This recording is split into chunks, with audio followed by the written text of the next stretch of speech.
নমস্কার। তা আমরা ইছাপুর থেকে এসেছি। চাকদায় শুনেছি জগন্নাথ দেবের মন্দির আছে। তো আপনি এখানে কত বছর ধরে আছেন?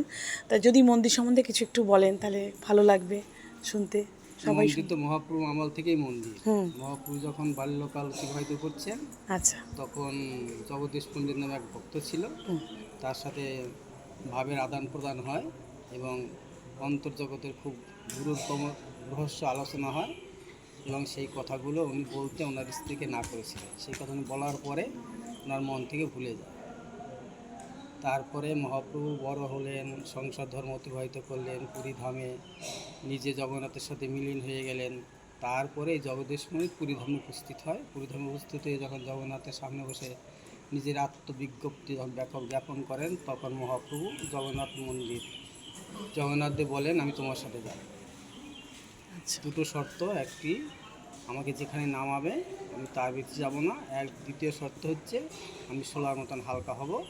এই দুটো শর্ত যদি মেনে নিতে পারো শোলার মতন হালকা হবে হালকা বাবা হবো, তোমার জগন্নাথ কষ্ট দেব। হবে।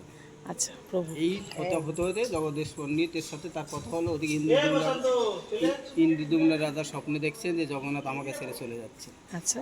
রাতেকালে জগন্নাথের সামনে ইন্দ্রদুম্নের রাজা এসে নিজের বিজ্ঞপ্তি জ্ঞাপন করেছেন। তখন জগন্নাথ বলছেন, আমি নতুন দেহ ধারণ করব, তিনখানা কাঠ সমুদ্র দিয়ে ভেসে আসবে, ওই তিনখানা কাঠ দিয়ে আমার তিন বিগ্রহ তৈরি করবে, বাবা গায়ে কাটা আর দিচ্ছি মূল কথাটা শুনে। জগন্নাথকে আমার ভক্ত জগদীশ পণ্ডিত হাতে তুলে দেবে, আর বলরাম সুভদ্রাকে সমুদ্র তটে সমাধিস্থ করবে।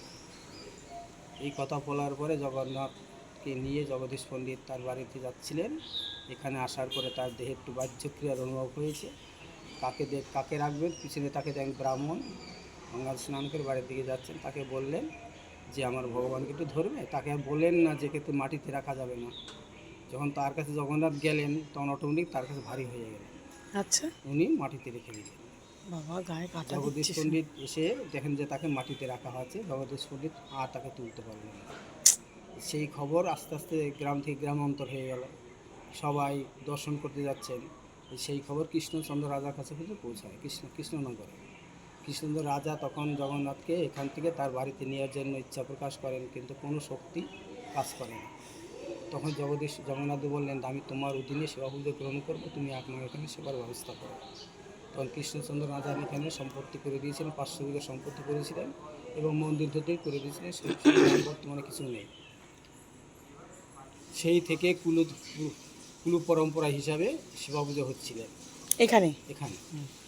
বাবা এখানেই প্রতিষ্ঠা হয়ে গেল। বাবা এখানে প্রতিষ্ঠা। আচ্ছা, এখানে যে একটা আম গাছ আছে, আম গাছটার কি মাহাত্ম্য আছে? ওই তো আম গাছ, ওই তো আম গাছ, এই যে ওই আম আম গাছ, গাছ, এই কাঁঠাল গাছ, কি বাইরে মাহাত্ম্য নিম আছে গাছ। বলে যে ওটা আম গাছে বানানো নাই? কথা, ওগুলো ভুল কথা। সেই দিন তা থেকে কুয়ো বাবা আছে? এখানেই বাবা কুয়োও এখানে তো আছে প্রতিষ্ঠা একটা। হয়ে গেল। কোথায় সেই কুয়ো? ওই তো কুয়ো, ওই যে ওখানে কুয়োটা আছে। ও আচ্ছা, সেই কুয়োর কি মাহাত্ম্য আছে? এই কুয়ো একটা করে বলতে দাও, হ্যাঁ। তুমি কি জগা খিচির করে ফেলবে না তো। না হ্যাঁ। তারপরে বলো। হুম। তারপর জগন্নাথকে কৃষ্ণচন্দ্র রাজা নিয়ে যেতে চাইলেন। কৃষ্ণচন্দ্র রাজা বললেন যে না, এখানে কৃষ্ণচন্দ্র রাজা তখন 500 বিঘা সম্পত্তি করে দিলেন, আর মন্দির সব করে কৃষ্ণচন্দ্র দিয়েছিলেন। রাজা, হ্যাঁ। সেইগুলো আস্তে আস্তে লুপ্ত হয়ে গেছে। আচ্ছা। যিনি সেবা পূজা করতেন তার আস্তে আস্তে বংশ শেষে নিঃসন্তান হয়ে পড়েছিলেন, তারা সেবা পূজা করার সামর্থ্য ছিল। আচ্ছা আচ্ছা। তখন আমাদের পরম গুরু, আপনি যখন দর্শন করতে আসছেন, আমার পরম গুরুদেব ভক্তিযুক্ত মাধব গোস্বামী মহারাজ।